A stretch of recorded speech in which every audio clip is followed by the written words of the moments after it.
So it's 9:04. I'll point to the sign in the back, which reminds everybody that if you would like to take any steps to preserve your privacy, you can rename yourself, you can shut off your video, you can mute yourself, you can lurk in the background, and all of this will be recorded and posted on YouTube for posterity, for my grandchildren to find at some point and say, that's what he did? So if you want to take the time to do that, and then we will switch over to the regular background. There we go. All right, so a couple things from last week to follow up on. One, we do have another Q&A, two Q&As, both related to PIP sites and meetings and things like that. So we'll take a look at those first. I'm going to switch to Google screen. And we had a question last week about how you find all of this stuff. So I'm going to kind of go through, let's see, screen share. Come on, there we go. Okay, we'll start with the Google screen. And that's a view of Boston from Middlesex Fells up by the MWRA Reservoir. So really all you have to do to find this, and I did this, hopefully it will work again, is just search for MassDEP and COVID. And I was very happy to see that among all of the COVID related stuff that MassDEP is putting out, the waste site cleanup activities guidance comes up first. Ha. Very convenient. So click on that and it brings you to our stuff. The yellow banner across the top there, if you want to backtrack to see what else MassDEP is doing, you can click on that and it will get you there. And then of course, even further up the page is what the state of Massachusetts is doing for coronavirus. But this is what the guidance that we're doing. We have fact sheets and that we put out originally, and then the Q&A, we've been following up on things. So we'll click on the COVID edition of the MCP Q&A, and updated June 3rd, which was what, yesterday, and the public involvement plan activities. So the first one was procedures appropriate for conducting public meetings at PIP sites during the state of emergency. And then the second one, if we scroll, that's a long one, and it even has a footnote. And the second one is talking about information repositories. And these generally mirror what we were talking about last week. As we continue in the COVID state of emergency, and it's hard to have, or impossible, or we shouldn't have meetings with more than 10 people. So public meetings are difficult, that there are practical steps that one can take to get information out to the public, to provide meetings like we're having right now online, to give people an opportunity to participate and ask questions and learn about what they're doing, what's going on at the site. Certainly recording them and posting them on places like YouTube, like we do, gives people who can't make that particular meeting, give them an opportunity to see what happened and provide comment by email or by letter after watching the meeting. So it really is intended to be practical steps to take to provide that opportunity for public comment. Really stressing several times in these Q&As that we all should be talking with the people, with the PIP petitioners, to find out what also works for them, and not just imposing what we think is the answer upon them. But it's all transferring of information, it's conveying information, it's soliciting ideas and comments, and then appropriately responding to them. And then the repository information, we talked about how libraries, which are often the repositories, may not be open or available, and the alternatives of making things available electronically, mailing out hard copies upon request, and certainly uploading things to EDP and providing the links from there is a nice, convenient electronic repository. So all of that is there. Liz, are you continuing to check the waiting room? I just got a notice for somebody. So all of that is there. And if you have any other, continue to send in questions or topics that you think need clarification, we'll be doing that. We had a question that came in. I got a question about the PFAS MCL and kind of what's the schedule and timeline for that. So that's not an MCP Q&A type of thing, but the answer to that is, of course, everything is being a bit delayed because of the COVID-19, but on the bright side, it did give our water supply folks and our Office of Research Standards folks who are working on the response to comments time to focus to some extent on that. So my understanding is that all of that background work, reading the comments, evaluating them, thinking about changes, and revising the regs and writing the response to comments is just about complete, and that it will be working its way through the review and approval stage. So I think while there has been some delay because people are obviously focusing on other things as well, that we are probably on track to having the MCL in place, I would say maybe mid to late summer. So a bit of a delay, but not much actually, and it's certainly moving ahead. So that's there. Other kind of stuff that we're doing, exciting news. We had some NRD movement this week. Liz, did we decide you wanted to talk about that, or you want me to? Why don't you go ahead, Paul? I don't have it in front of me. Okay, well, I'll put it up on the screen. I do try to prepare for these things. So we'll get back over here. So this is regarding the B1 trial. Actually, Gerard's here. Gerard, who is our NRD rep for this site. If you want to chime in, Gerard, or talk about the work that has been done on this. It's basically this final restoration plan for the common loons and other birds. So these are some of the final pieces for the NRD work being done on the Cape as a result of the oil spill back in, 2003, yes, quite a while ago. So the final restoration plan is available, and all of this is focusing on protecting and kind of dealing with and trying to recover from and restore bird nesting habitat and creating better environments for birds, particularly loons, to thrive. And in addition to the work that's being done there's an additional plan out for public comment now through June 17th to transfer funds kind of within the same settlement, and that's their final restoration plan.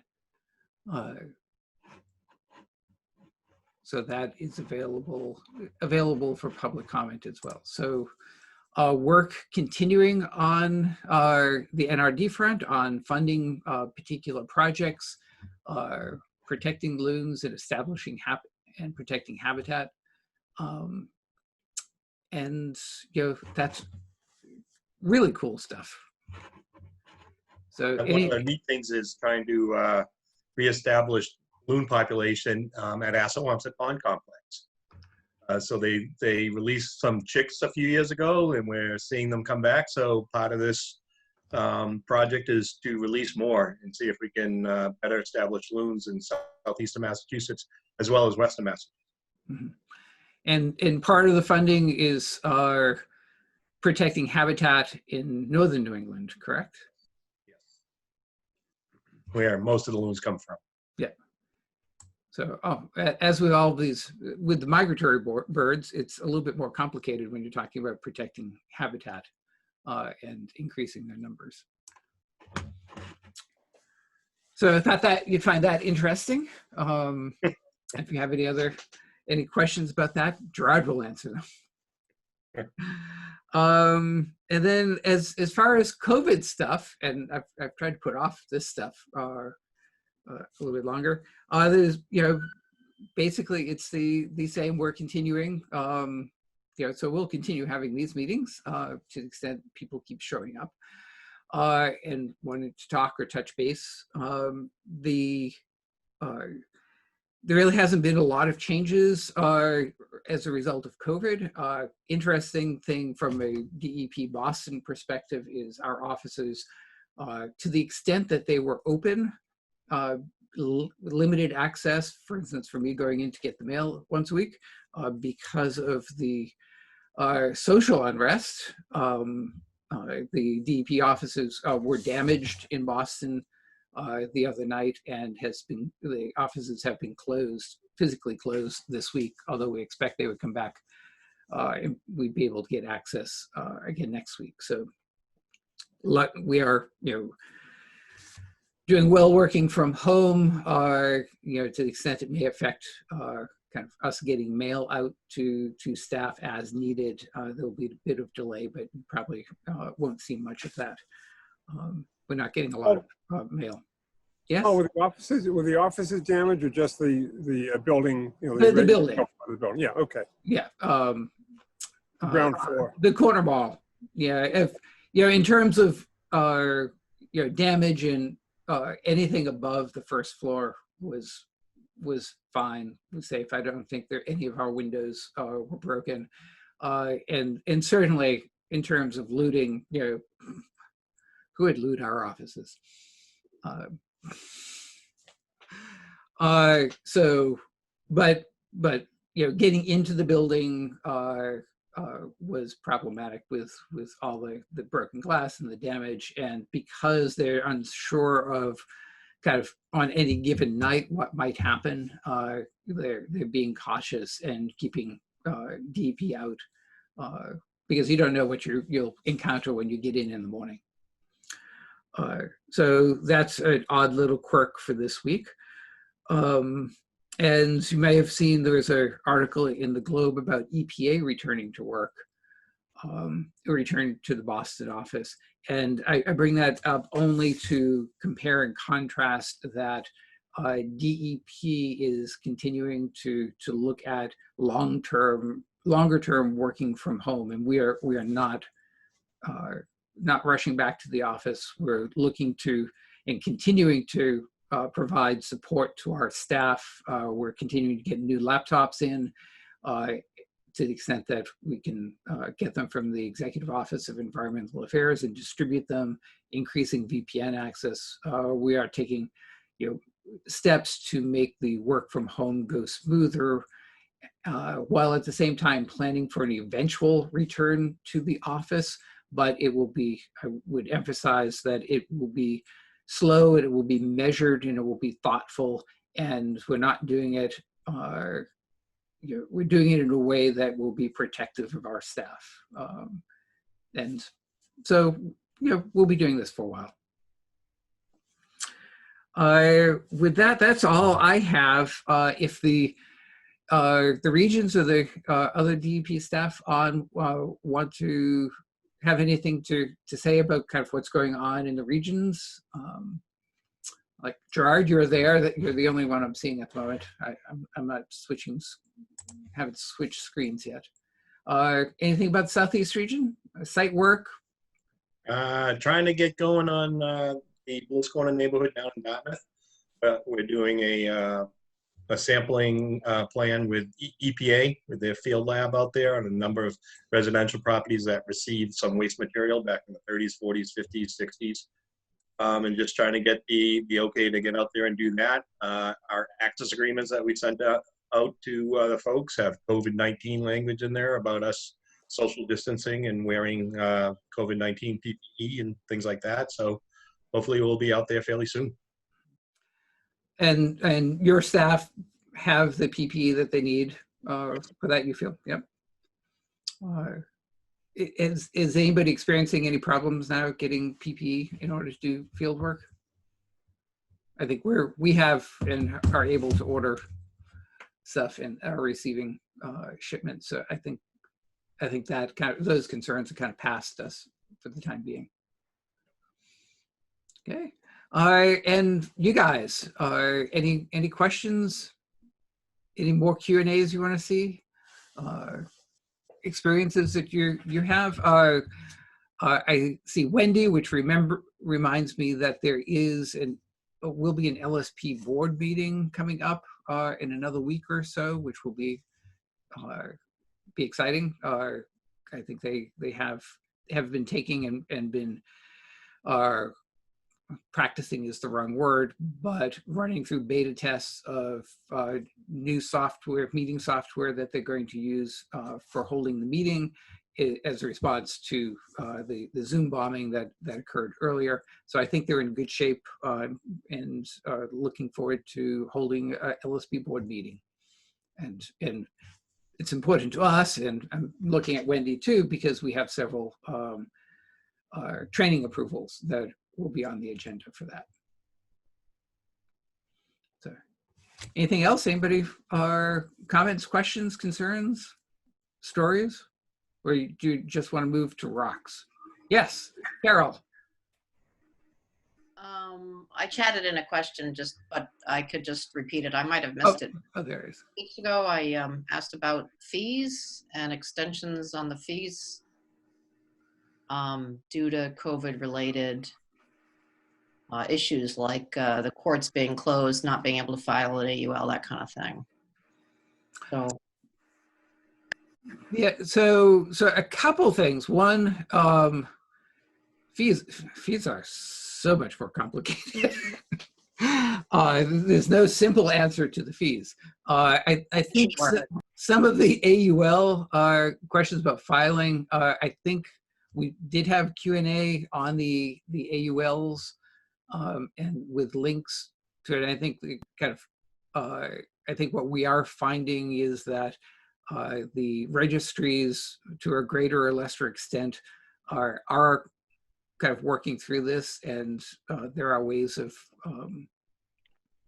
filing those. So individual fees for things that are being filed, I mean, they'll still be paid when they're filed, when they're submitted.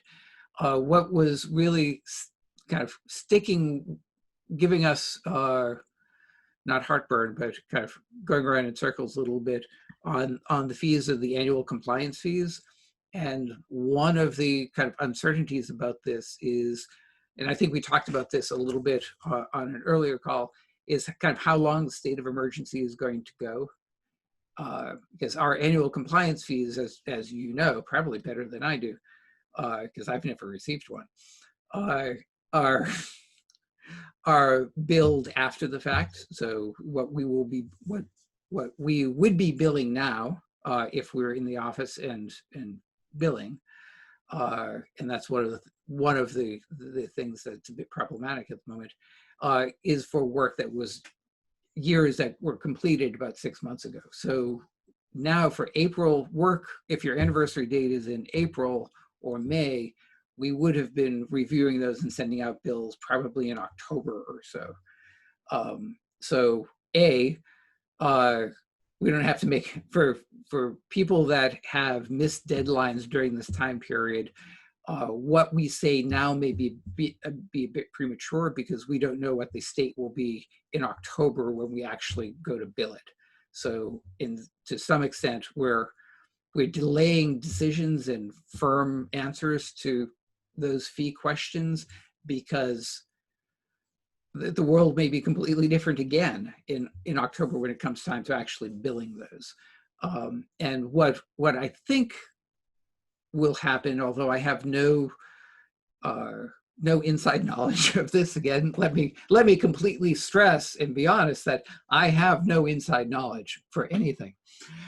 But the reality is that the executive orders exist partly to deal with the actual crisis that's at hand and what we're dealing with, but they also exist for purposes of financial aid from the federal government and getting aid, and that the executive state of emergency may continue longer than our day-to-day activities are severely impaired. So for the fee question is just a smaller piece of how does the state kind of return to normal in a stepwise fashion. And at some point in that process, work is going to pick up again, and work that was still couldn't be done in May will be done in July, and we'll move ahead. And I think that the executive orders will likely have to be modified or updated, and they're continually updated. There are new executive orders which change the ground rules for everything. So that while all of this has been tied at the very beginning to the end of the state of emergency plus X number of days, as time goes on and it lasts longer and longer, I wouldn't be surprised if those executive orders were modified to take different approaches and establish kind of earlier deadlines than the end of the state of emergency. All of which to say we're punting on some of those fee questions until it actually comes to October and we have to make some decisions on those. So that's okay. So you're, because I'm not really aware of the billing cycle. You're saying the billing cycle, excuse me, the billing cycle begins October 1. So no, right? no, it's more that as you know, the anniversary dates are based on your notification date, so they occur at any time of the year. So unlike other programs, other programs will start, bill everybody once a year starting July 1st or something. We're on a continual cycle. Right, it's a rolling bill. It's rolling, right. So, and we typically do that, 4 to 6 months kind of after the year ends, just kind of process-wise, that's the way it works. So if your anniversary date was in May, you would probably see a bill sometime after October for the year ending May 2020. Okay, so 4 to 6 months after the site's particular anniversary date. Correct. Okay, got it. Sorry, I missed that. Well, I think it's correct. I'm pretty sure it's correct.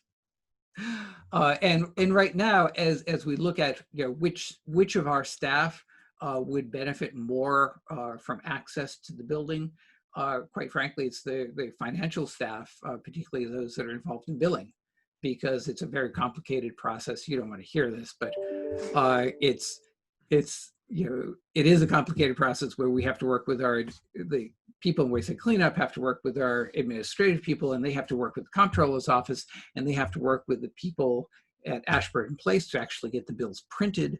And there's a lot of paper back and forth and a lot of face-to-face stuff, more than our kind of technical waste site cleanup work. So it's something that is less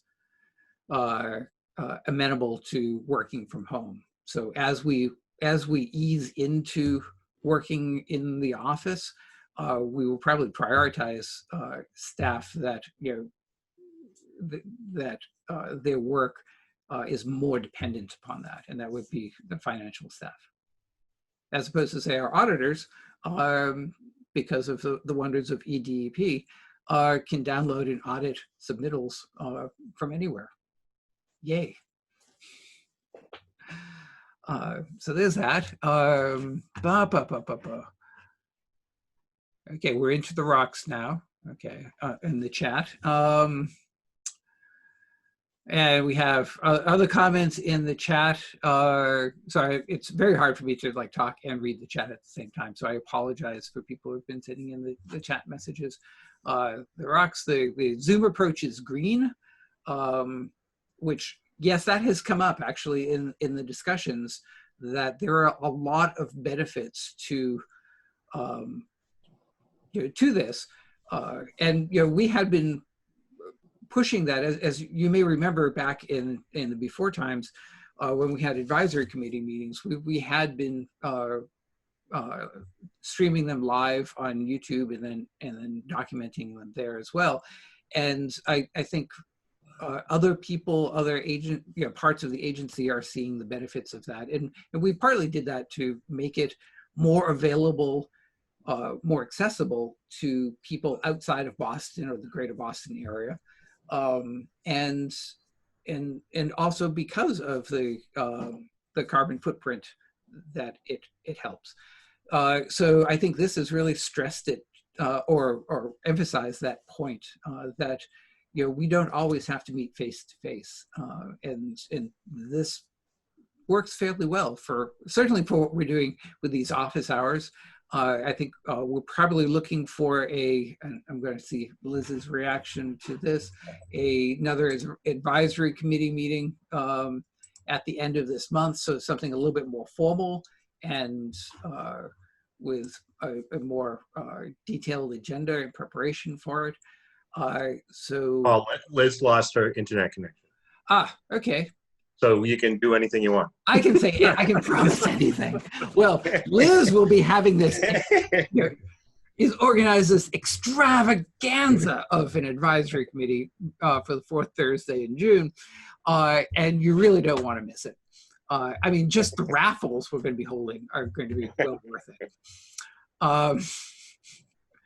And then, yeah, so there are, I keep saying that there are silver linings to this cloud, one of which is showing both the benefits of working remotely and showing that not only could it be a good thing, but we are doing it effectively, and and we can do things. And in the long term, it might, given the changes that will have to be made in our offices to increase separation and to minimize contact, this will be part of our toolbox, I guess, going into the future, one way or another, hopefully. Anything else? I think I'm caught up on the chats. Will the advisory committee be at the same time, 9:30? Most likely. And will we have office hours that day? Most likely not. So we'll do one or the other, but we'll send out a big notice to the mailing list as we plan it a little bit more. But even if we start the advisory committee meeting at 9:30 as usual, if we do that, I have no idea what we're going to do. Then we'll probably have somebody at least sitting here at 9 o'clock just for the people that show up early. Matt, where are you? Or that are tuning in for this rather than the advisory committee meeting. So we'll try to make sure nobody gets left hanging on a Zoom call. Okay, so my next thing then is, where did I put it? Oh, I know. No, I don't want to do that. I'm going to change my background again because I have my rock in a background picture. Where did my rock go? There it is. Oops. Okay, that's my rock. We're going to move on to the rocks. As if you were here last week, the decision was made that last week we talked books. This week it was going to be rocks and geology or rock bands, anything you want for that. And so my contribution to this is one of my favorite rocks from one of my first site visits. This was a rock from the Atlas Tax site. Oh, good. And is it blue? It is blue. If you can catch that lovely natural blue color on the top of the rock. The lagoon out behind the Atlas Tax site, I didn't see it at its worst. This was after the fact. In fact, this was taken from the cleaned lagoon. There's still a few blue rocks left from the cyanide waste that were deposited in the lagoons. I recently found some, if you go to DEP's Flickr site, you can see some photographs from 1985 or so when they were actually bulldozing the waste out of there and removing it, where you see this nice, pretty half blue rock, and you look at those pictures, and they're just massive amounts of blue mud being scraped out and removed from there. So that was my favorite rock.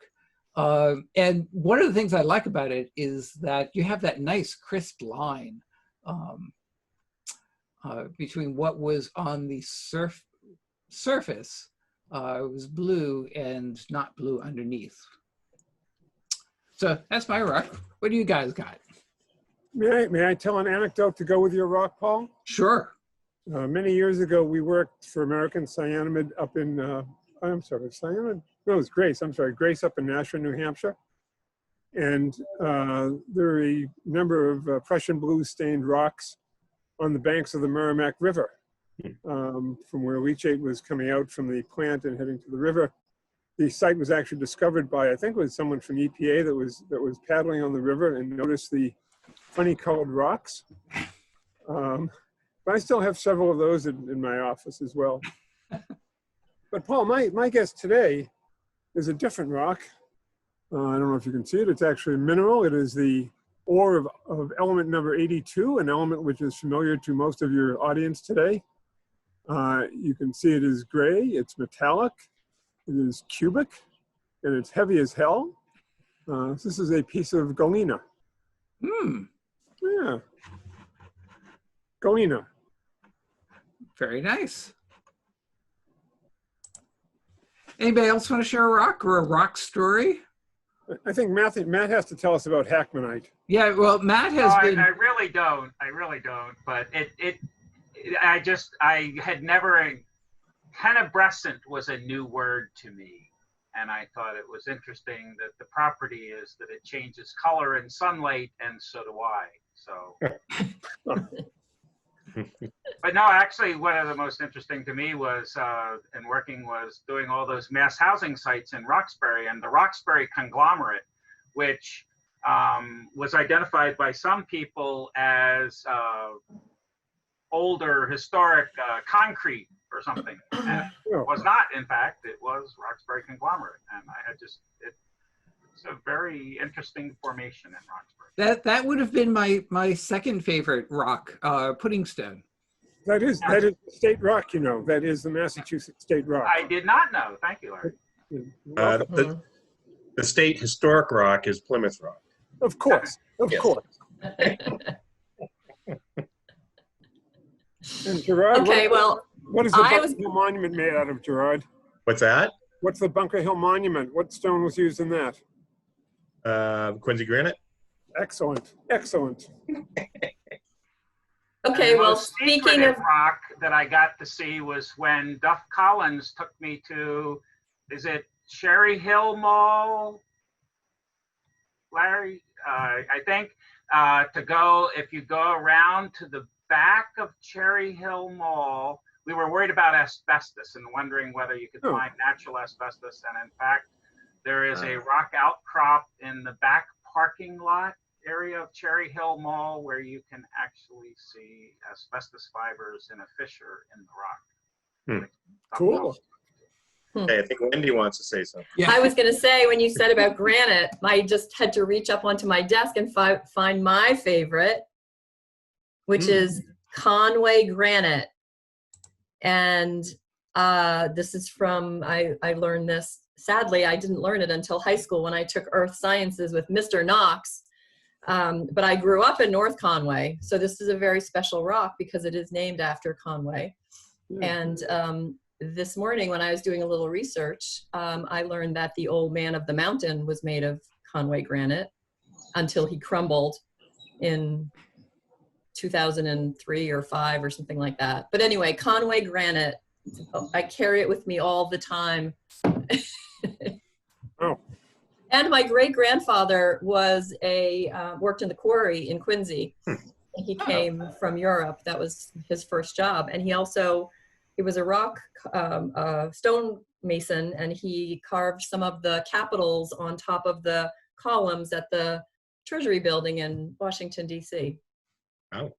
very nice. So we have a lot of hard-headed granite people in our family.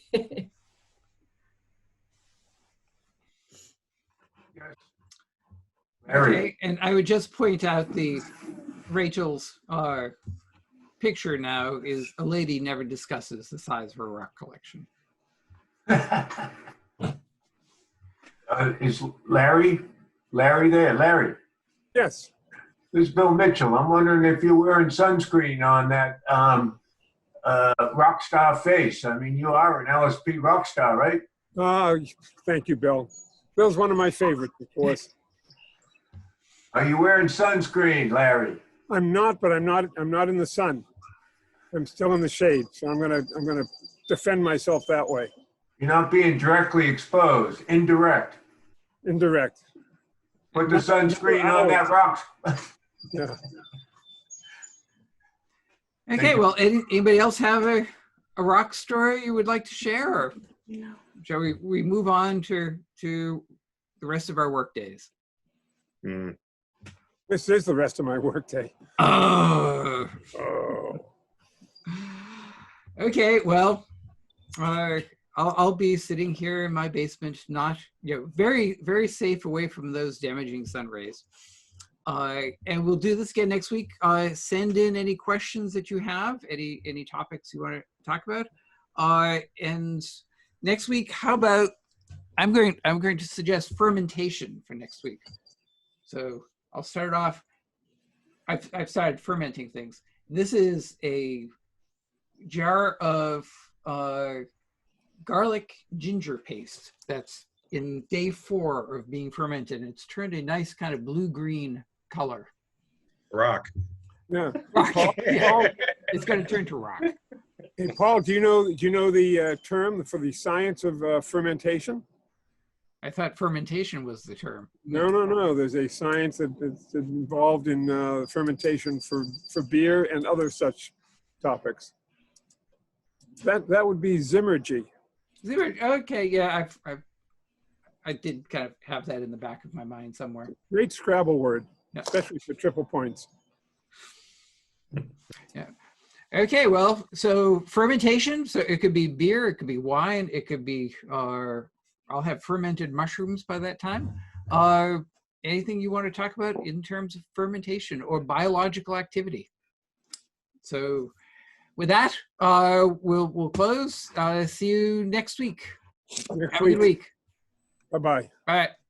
Thank you.